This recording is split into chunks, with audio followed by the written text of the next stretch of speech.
आज Doubtnut app download करें। Doubtnut पर अपने सभी गणित, रसायन विज्ञान, भौतिक विज्ञान और जीव विज्ञान के डाउट्स का करो सफाया। बस प्रश्न की फोटो खींचो, एक ही प्रश्न को क्रॉप करो और तुरंत वीडियो सोल्यूशन पाओ। अभी डाउनलोड करें। प्रश्न है कि प्रक्षेप्य के उड्डयन काल की परिभाषा लिखिए तथा क्षैतिज तल पर प्रक्षेप्य के उड्डयन काल का व्यंजक लिखिए। तो आइए सबसे पहले देखते हैं कि उड्डयन काल होता क्या है। तो कि मान लिया कि मैंने इस तरीके से एक प्रक्षेप्य गति बनाई है, यानी कि इस तरीके से एक प्रक्षेप्य गति हो रही है जिसमें किसी कण को थीटा कोण पर फेंका गया है। ये एक्स दिशा में और ये वाई दिशा में। तो उड्डयन काल क्या होगा? उड्डयन काल टी ये लिखा जाएगा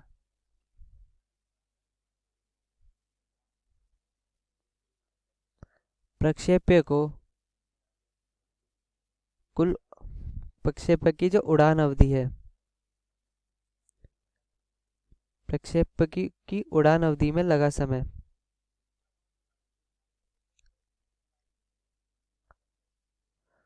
समय, उड्डयन काल कहलाता है।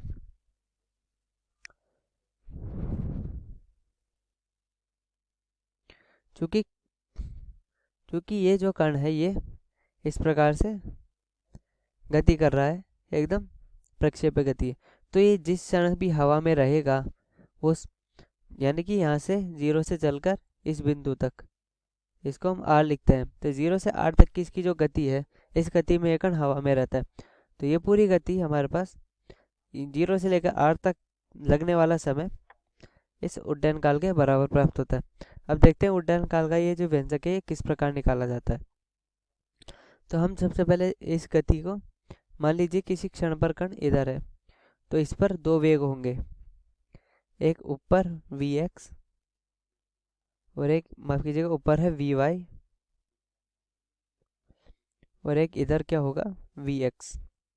इस पर दो वेग होंगे। यदि हम इसके वेग को अलग अलग घटकों में विभाजित करें तो क्या होगा, उसके लिए हम इसमें कुछ और लिखते हैं। यानी कि एक तो सबसे पहले हम g लिखते हैं जो कि नीचे की दिशा में होगा। अब हम लिखेंगे y दिशा में गति का दूसरा समीकरण, यानी कि ये लिखा जाएगा एस वाई बराबर U Y T plus half A Y T square. मैं ऊपर की दिशा को और मतलब एक्स और वाई दिशा को मैं सीधा सीधा धनात्मक लेता हूँ। तो क्या होगा कि 0 से यहाँ तक पहुँच रही है जो कण है, वो यहाँ से 0 से लेकर r तक पहुँच रहा है। तो हम देखते हैं कि इसका ऊर्ध्वाधर विस्थापन है वो 0 होगा, क्योंकि कण जमीन से उड़कर वापस पुनः जमीन पर आएगा। तो एस वाई हमारा क्या आएगा 0। अब यू वाई हल करते हैं। तो ये जो u है यानी कि प्रारंभ में इसको वेग दे रहा है, तो इसका क्षैतिज दिशा में वेग कितना होगा, इसके घटक करें तो ये u cos थीटा और u sin थीटा के बराबर है।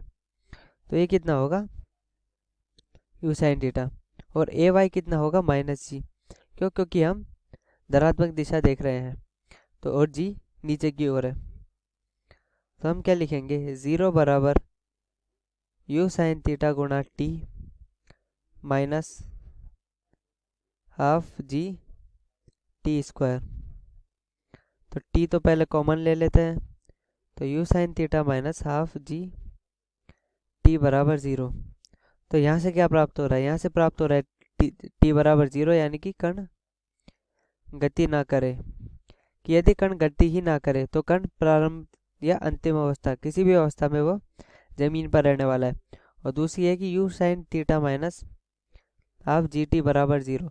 तो यहाँ से t का मान क्या आ रहा है, यहाँ से t का मान आ रहा है 2u sin थीटा बटा z, और ये t क्या हो जाएगा हमारा उड्डयन काल। तो अतः उड्डयन काल लिखा जाएगा t बराबर 2u sin थीटा बटा g। यह सूत्र होता है उड्डयन काल निकालने के लिए। कक्षा 6वीं से 12वीं से लेकर नीट, IIT, JEE वो एडवांस के लेवल तक 1 करोड़ से ज्यादा छात्रों का भरोसा। आज ही डाउनलोड करें डाउटनेट ऐप या व्हाट्सएप करें अपने सारे डाउट्स 8400 400 400 पर।